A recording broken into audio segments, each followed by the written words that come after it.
the VZ60S Tier 10 Special Czech Heavy Tank.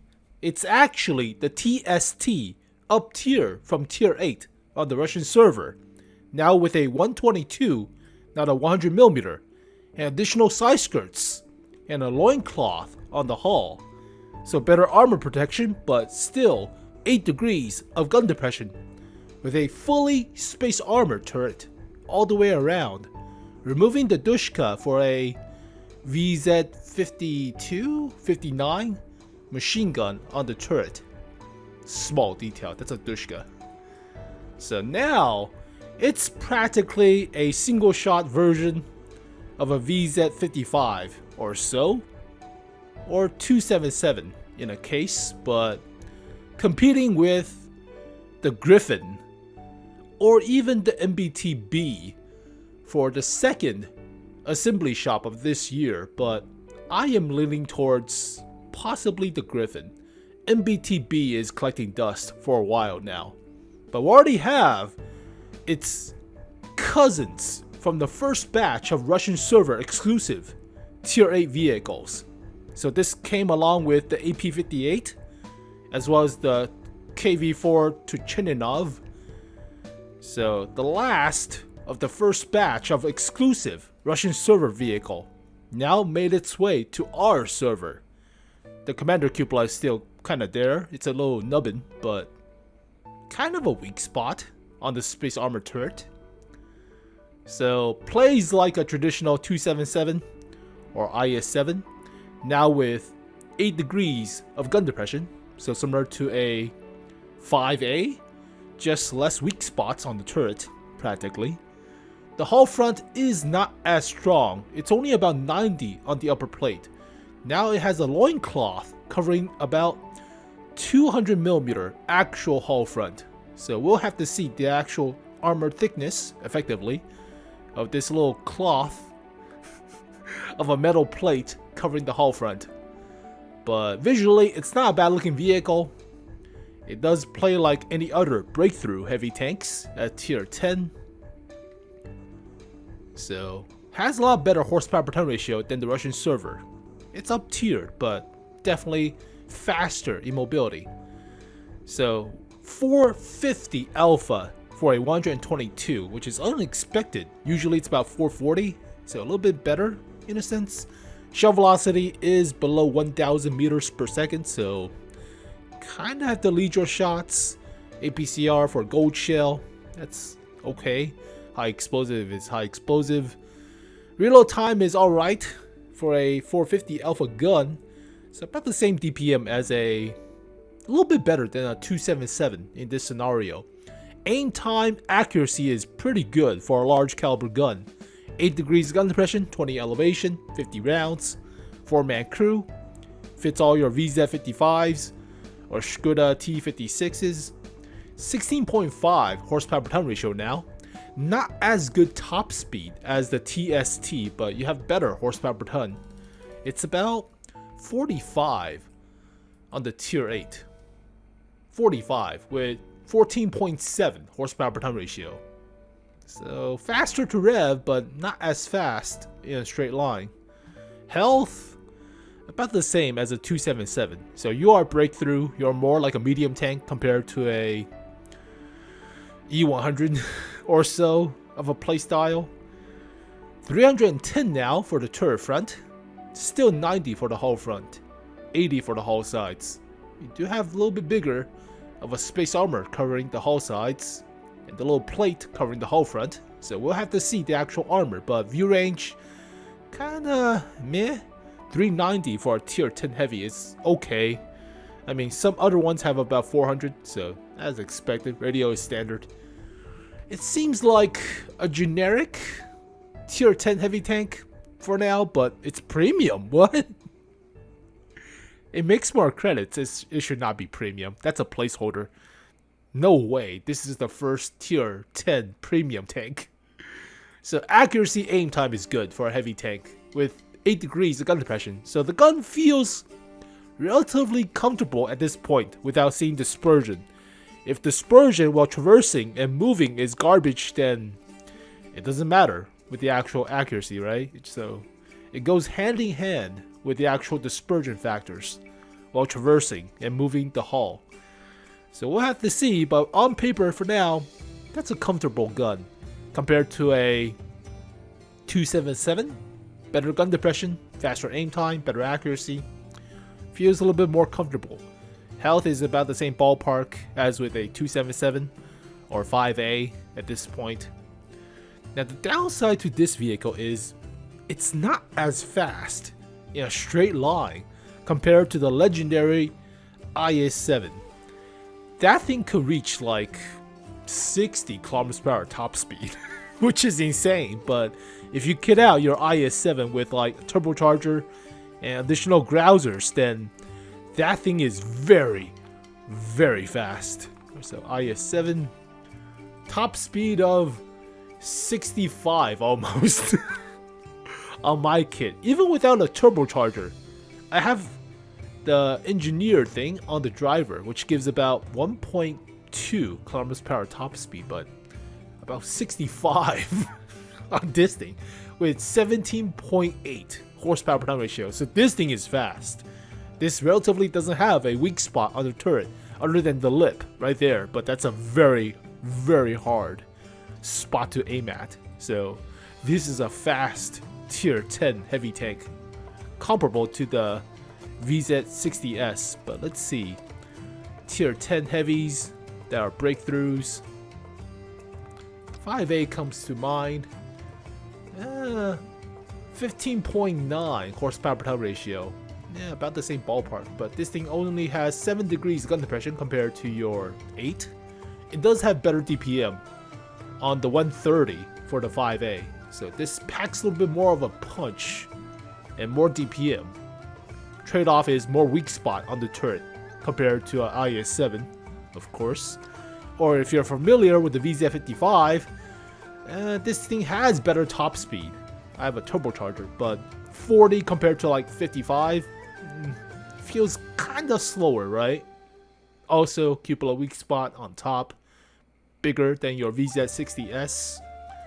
The gun performance is different. It's an autoloader, so unless you want to use a single shot, which is kind of weird for this vehicle. But overall, mobility feels fine. Just the top speed feels a little bit sluggish compared to a 5A or IS-7 for that matter. So turbocharger, it's a must on this vehicle. Getting to key spots, but what else do you trade for it? View range is fine, radio is fine. It feels okay. I mean, it's a very scary turret front. Look how small the cupola is, right? Especially when you're gun depressed by 8 degrees. So I don't know. If this thing has the mobility, it's kind of scary. Like really into like 8 out of 10 territory at that point. If this thing has the same mobility as a IS-7 or 5A, that's kind of nuts when you have already gun depression. So Russian server model, it should have about the same turret front. It's only 210 compared to 310, but let's see the 8 degrees of gun depression. Basically hiding the cupola. Cupola is a nubbin in the back. It's a very small cupola. On the Russian server, it's 180, but you can practically hide it when you're fully gun depressed. Also, upper plate is auto bounce at this point. So that's a very scary hull front when you're fully gun depressed and hull down. It has space armor on the hull sides into a V shape. So even though it's about 80 or 75 on the Russian server, it's eaten by the space armor into a V shape. So don't underestimate the actual side armor on this point. That's a V shape space armor hull side. So shoot it like right here. 75 only this strip. That's kind of interesting. So only this little strip right here, that's the actual hull side. The rest is 2 blocks or space armor. And now it has additional side skirt covering even more of the tracks and even the hull front. Hull front is about 200. Yeah, 200 baseline. So what's the weak spot? Only the cupola? That is scary. We already have decent enough mobility. If this thing has like 60 kilometers per hour top speed, that's insane. So the gun seems good. Seems perfectly fine. Shot velocity might be a little bit slow, but it's AP round, so that's okay. So the only weakness about this vehicle is the top speed. If this thing has a top speed, it can basically counter any other medium tank. Getting to like the castle on Himmelsdorf, or the center position on Ruhenberg, or Malinovka or something. Like one of the hills in Malinovka.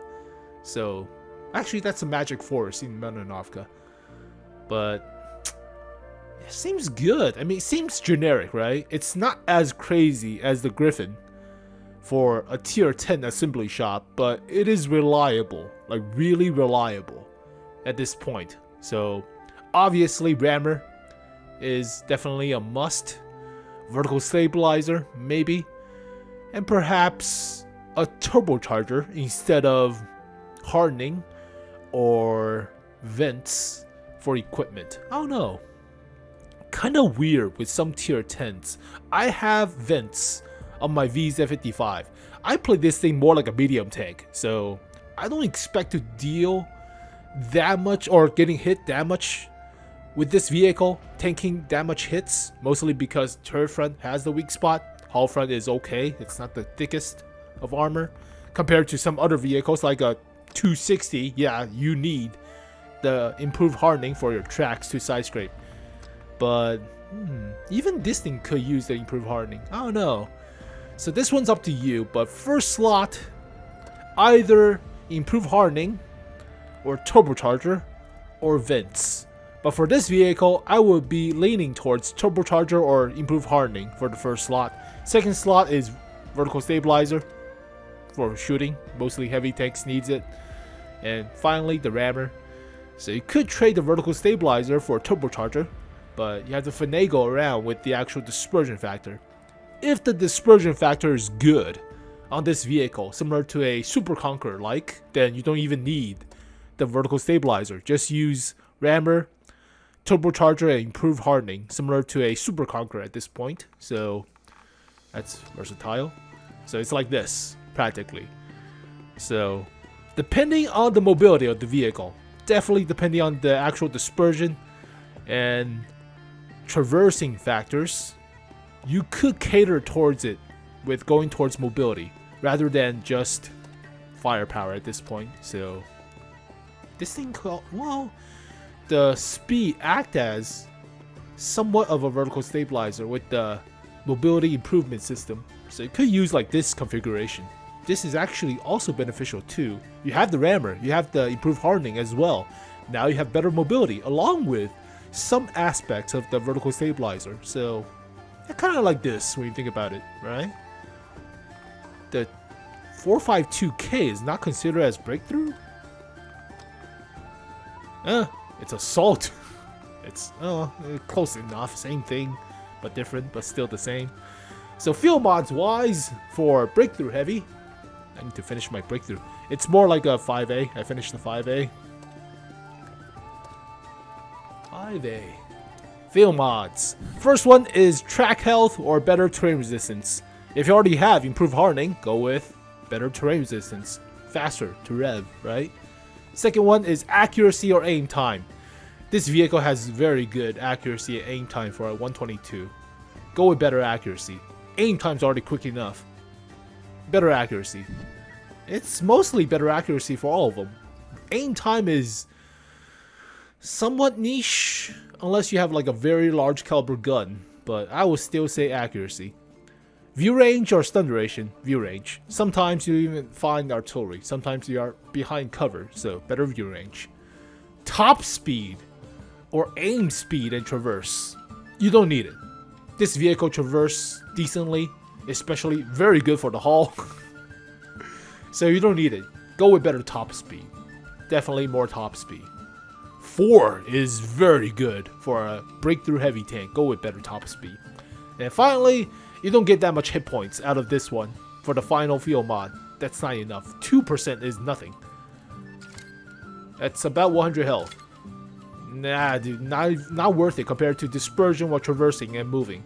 This is kind of important when you don't have vertical stabilizer, when you have the improved mobility system. So choose this one for better shooting on the move. And wiggle about to draw out the shots into your little cupola thing. But overall, VZ60S seems pretty generic, but it is very effective, right? You already have space armor covering the hull front and the hull sides, space armor already on the turret front, a small cupola weak spot with 8 degrees of gun depression, quick to aim, very accurate gun. DPM doesn't seem that much lacking for a tier 10 medium-esque of a heavy tank, right? About 2,500. So let's see, best DPM out of a tier 10 heavy tank. DPM tier, that's the Russian server. Different comparison. Our server DPM tier 10 heavy tank. I mean, you're not autoloaders, yeah, fine. They don't compete with. There's no breakthrough tab. Oh well, fine. But 5A is about 2,600. Going downwards to more of a breakthrough, you're like 2,400 for the 260, 452K, 2,300 on the 277. So, yeah. I mean, it's okay. It's about average with mostly breakthrough vehicles. About the same with VZ55s. It seems good, right? Just faster aim time. 113 has about, with a 122, 2.8 seconds of aim time and 0.37 accuracy. This is dramatically better than a 113. No question. Oh god. 2.65 aim time and 0.35 accuracy. No. I mean, DPM is better on the 113, but there are trade-offs, right? Trade-offs. I mean, DPM is only down by 150. You get dramatically better aim time and accuracy to comp. Also, less weak spot on the turret.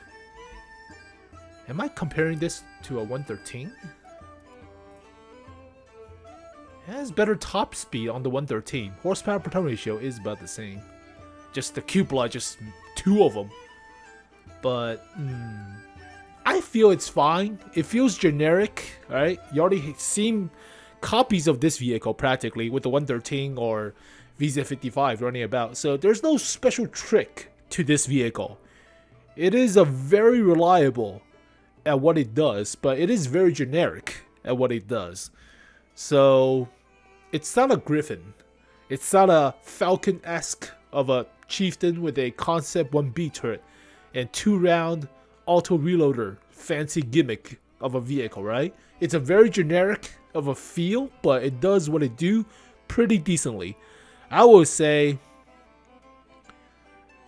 at least 6.5, depending on the armor, depending on the loincloth covering the hull front.